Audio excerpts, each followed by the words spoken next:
एक बार फिर से बहुत बहुत स्वागत है आपका हमारे चैनल पे। और आज के वीडियो में हम जानेंगे हेमोलाइटिक एनीमिया के बारे में।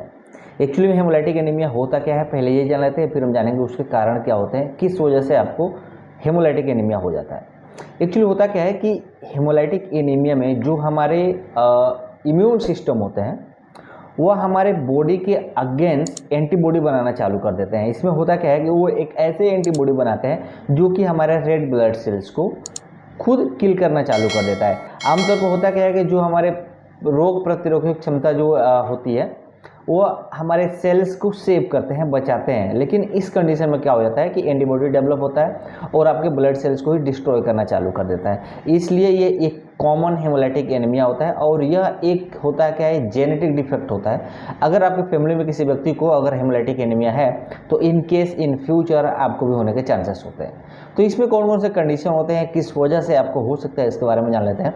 सबसे पहले अगर आपको अचानक से किसी तरह की इन्फेक्शन अगर हुआ है तो एक कारण हो सकता है हेमोलाइटिक एनीमिया का, क्योंकि बाहर से कोई ऐसा एंटीबॉडी आपके बॉडी के अंदर आ गया, ऐसे डेवलप हो रहा है जो कि आपके ब्लड सेल्स को डिस्ट्रॉय कर रहा है। दूसरा, सर्टेन मेडिकेशन, कुछ ऐसे मेडिसिन आप खा रहे हैं जो कि कंटिन्यूसली आप खा रहे हैं बिना किसी डॉक्टर के प्रिस्क्राइब के, जो कि आपको हार्मफुल हो सकता है।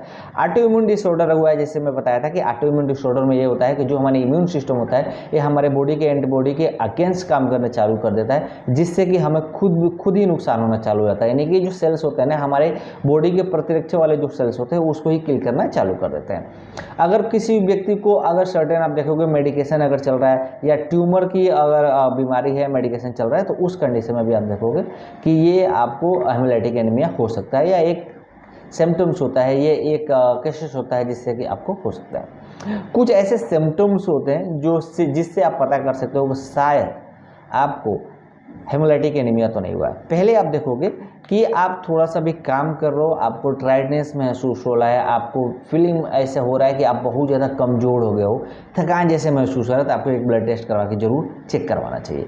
दूसरा, आपको हेडेक कंटिन्यू बना रहता है, तो ये एक सिम्टम्स हो सकता है कि शायद आपको हेमोलाइटिक एनीमिया हुआ है। अगर कुछ ऐसे प्रॉब्लम चल रही है जिसमें या ज़्यादा आप थिंकिंग करते हो, ओवर थिंकिंग की प्रॉब्लम आपको अचानक से काफ़ी चालू हो गया है, ये भी एक सिम्टम्स हो सकता है। साथ ही साथ आपके जो स्किन है वो येलोस कलर के दिखाई दे रहा है। उसके बाद से आपको जो यूरिन है वो यूरिन आप देखोगे डार्क कलर का यूरिन आ रहा है कंटिन्यूसली, पीछे 2-4 दिनों से 5 दिनों से अचानक से कोई प्रॉब्लम नहीं है, लेकिन यूरिन में ऐसे चेंजेस अगर आपको देखने को मिल रहा है तो ये एक हो सकता है कि आपको हेमोलाइटिक एनीमिया हुआ है। आपको फीवर कंटिन्यू 4-5 दिन अगर चल रहा है तो आपको ये टेस्ट जरूर करवाना चाहिए, एक सीबीसी का टेस्ट, जिससे आप पता कर सको शायद आपको हेमोलाइटिक एनीमिया तो नहीं है।